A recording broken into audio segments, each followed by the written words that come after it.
भगवान और गुरु को रिझाने का एक ही हथियार है, एक ही साधन है, आंसू।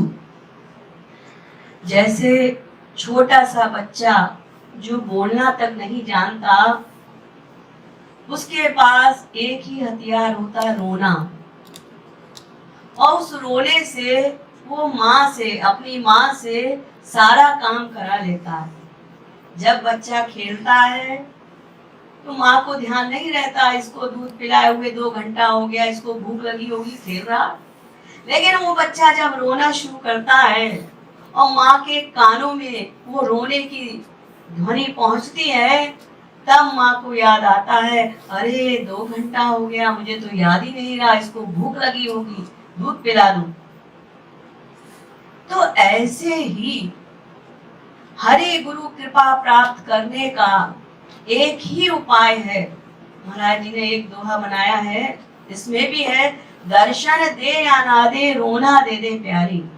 क्योंकि जब हम आंसू बहाएंगे तभी हमारा अंतःकरण शुद्ध होगा। बिना रोए अंतःकरण की शुद्धि नहीं होगी, और जब तक अंतःकरण शुद्ध नहीं होगा तब तक वो दिव्य प्रेम हमको प्राप्त नहीं होगा। तो इसलिए रोना अत्यंत ही आवश्यक है। रोने का रोग दे दे गोविंद राधे, दिव्य प्रेम पाने की लालसा बढ़ा दे। इसीलिए हरे गुरु से अगर कुछ मांगना है तो संसार के लोग जिनको ज्ञान नहीं होता वो क्या कहते हैं, सुख संपत्ति घर आवे कष्ट मिटे तन का। भगवान से वो ये मांगते हैं क्योंकि भोले हैं, अनजान हैं, उनको गुरु ने ज्ञान नहीं दिया कि भगवान से क्या मांगना है। लेकिन हमारे गुरुदेव वो बार बार हमको एक ही बात सिखाते हैं कि भगवान के लिए रो, आंसू बहाओ। कबीरा हंसना दूर कर, रोने से कर प्रीत, बिन रोए किन पाइया, प्रेम प्यारो मीत, हंसी हंसी कंत न पाइए, जिन पाया तिन रोय। जिसने भी भगवत प्राप्ति की है, भगवान का दर्शन किया है, उन्होंने रो रो कर ही किया है। तो ऐसे ही हमको रोकर करुण क्रंदन करके अपने प्रभु को, गुरुदेव को, श्याम सुंदर को, राधा रानी को पुकारना है। और जैसा कि आप सभी लोगों को ज्ञात है, ये वर्ष हम सब लोगों के लिए बहुत विशेष है, 2022। क्यों? क्योंकि ये वर्ष हमारे गुरुदेव का जन्म शताब्दी वर्ष है और वही हम सब लोग मिलके मना रहे हैं। तो हमारे गुरुदेव को हमसे अपने जन्मदिन पर क्या उपहार चाहिए?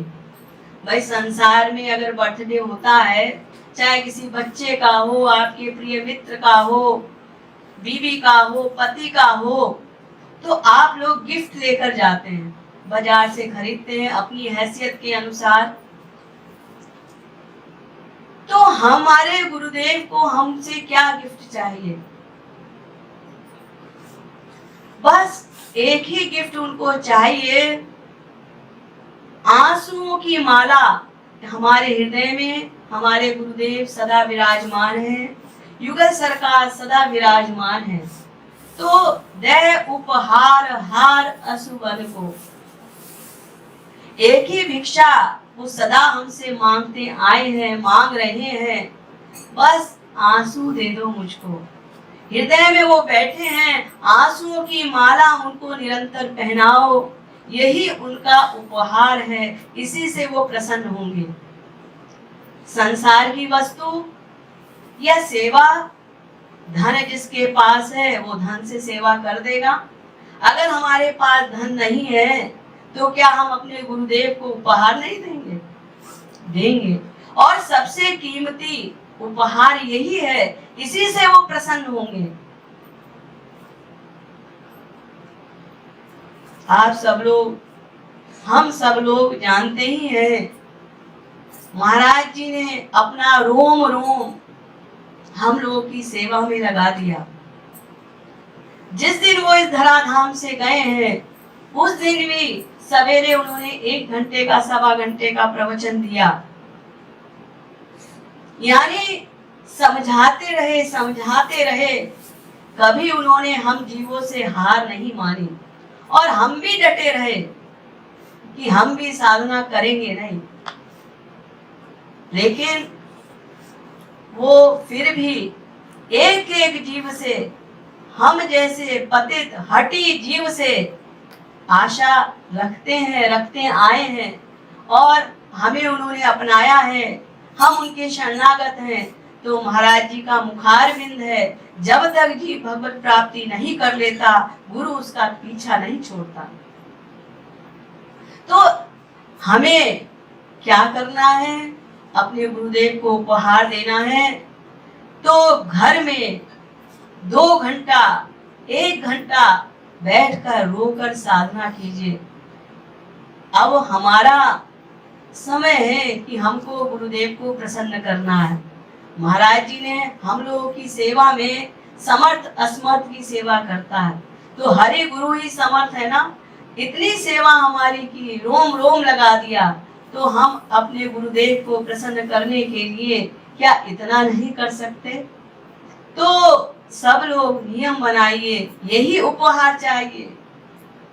अगर धन से हमने सेवा कर भी दी, तो जिसके पास अगर करोड़ों है, 1 लाख दे भी दिया, तो क्या बना? 1% ही बना ना।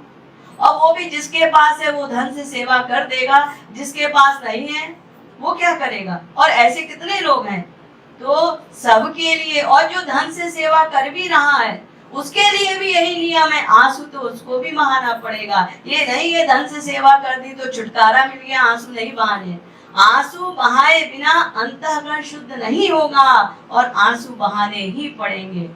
तो आज संकल्प कीजिए, यहाँ बैठकर अपने घर पे जाकर भी 16 तारीख तक तो ये महाराज जी के जन्म शताब्दी महोत्सव पर ही ये मैंने शतक संकीर्तन महोत्सव रखा है कि शत पूर्णिमा से पहले 100 संकीर्तन करने हैं और सब करवा रहे हैं। तो आप सब लोग घर पर नियम बनाइए, एकांत में बैठकर 1 घंटा, कम से कम 1 घंटा हमें साधना करनी है, रो रो के पुकारना है हरि गुरु को। यही उपहार हमारे गुरुदेव को हमसे चाहिए और इससे ही उनकी कृपा हमको प्राप्त होगी। यही हमको करना है और यही इस लाइन का अर्थ है, और कुछ नहीं मांगना है। रोके उनसे प्रेम मांगो, दर्श मांगो प्यारे, रोके उनसे प्रेम मांगो, दर्श मांगो प्यारे, दर्श मांगो प्यारे। रो के उनसे एक ही चीज मांगनी है, हे मेरे गुरुदेव मुझको जल्दी से दर्शन दीजिए।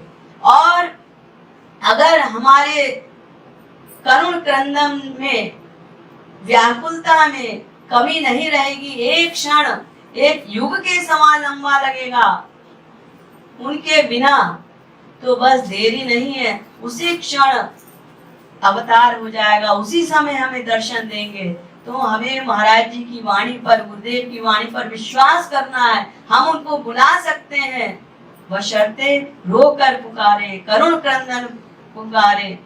परम व्याकुलता बढ़ाओ, हरि दरस की प्यारे, परम व्याकुलता बढ़ाओ, हरि दरस की प्यारे, हरि दरस की प्यारे। और आगे इससे जब बढ़ जाइए, वो दर्शन दे या ना दे, हरि दरस दे या ना दे तुम, हरि दरस दे या ना दे तुम, रोते जाओ प्यारे, हरि दरस दे या ना दे तुम रोते जाओ प्यारे, रोते जाओ प्यारे। वो दर्शन दे या ना दे इसकी भी हमें चिंता नहीं करनी है, फिक्र नहीं करनी है। हमारा एक ही काम है, रो कर उनको पुकारना, निष्काम भाव से, उसमें कोई कामना ना हो। तो कृपा की नित बाट जो हो, कृपा की नित बाट जो हो, कृपा होगी प्यारे, कृपा की नित बाट जो हो, कृपा होगी प्यारे, कृपा होगी प्यारे। ये विश्वास रखो कि एक दिन हमारे ऊपर कृपा अवश्य होगी। उनकी कृपा में कमी नहीं है, कमी हमारी तरफ से, हम साधना नहीं करते। तो साधना का नियम बनाना है, इसी से हरि गुरु प्रसन्न होंगे। और जो हमें उपहार देना है अपने गुरुदेव को, उनका अवतार दिवस, जन्म दिवस आ रहा है शरद पूर्णिमा पर, तो यही उपहार, इसमें होड़ लग जाए, हम और अधिक आंसू देंगे, हम और अधिक आंसू देंगे, हम और अधिक आंसू देंगे। फिर देखिए जो भीतर से मिलेगा वो आपसे बताया नहीं जाएगा। तो आप सभी से मेरी यही विनती है, प्रार्थना है कि एक ही भिक्षा गुरुदेव को चाहिए और यही भिक्षा मुझको चाहिए कि बस किसी भी प्रकार से साधना करते रहें। चाहे आप यहाँ आके कीजिए, सामूहिक कीर्तन होता है, विशेष लाभ होता है, नहीं आ सकते, गृहस्थी हैं आप लोग, तो घर में बैठ के एकांत में समय निकालिए। मत कह दीजिएगा दीदी हमारे पास टाइम नहीं है। 99% लोग, जब मैं ये कहती हूँ साधना करो, कीर्तन करो, महाराज जी के लिखे हुए ग्रंथ पढ़ो, तो सीधे से 99% लोग यही उत्तर देते हैं, सत्संगी भी, दीदी हम बहुत बिजी हैं, मरने की फुर्सत नहीं है। तो ये फुर्सत तो कभी मिलेगी नहीं, कभी समय नहीं मिलेगा, समय निकालने से निकलेगा। बस ये सोच लीजिए ऊपर जाके हम अपने गुरुदेव को क्या मुंह दिखाएंगे। अगर अभी साधना नहीं की, अनंत जन्म हमने बर्बाद कर दिए, और अब जैसा स्वर्ण अवसर हमको मिला है, तब तो ज्ञान हो गया, गुरु मिल गया, तो अभी भी अगर नहीं करेंगे तो फिर कब करेंगे? हमारा सुधार नहीं हो पाएगा। इसलिए हमको करना है, समय निकालना है। अपने सोने में से 1 घंटा कम कर दीजिए। 6 घंटा 7 घंटा सोते हैं, तो ये सोचिए कि आज से हम 5 घंटा ही सोएंगे। आपका काम का भी हर्जा नहीं होगा। मैं ये नहीं कह रही हूँ घर के काम छोड़ दीजिए, दुकान पे जाना छोड़ दीजिए, सब कीजिए, लेकिन इतना त्याग तो अपने गुरुदेव के लिए हम कर ही सकते हैं कि अपने सोने में से 1 घंटा कम करके एकांत साधना करेंगे। इसी से हमारे गुरुदेव प्रसन्न होंगे। ग ग प ग ग प नि प नि सा नि प प नि सा ग रे सा नि सा सा नि प नि सा रे सा।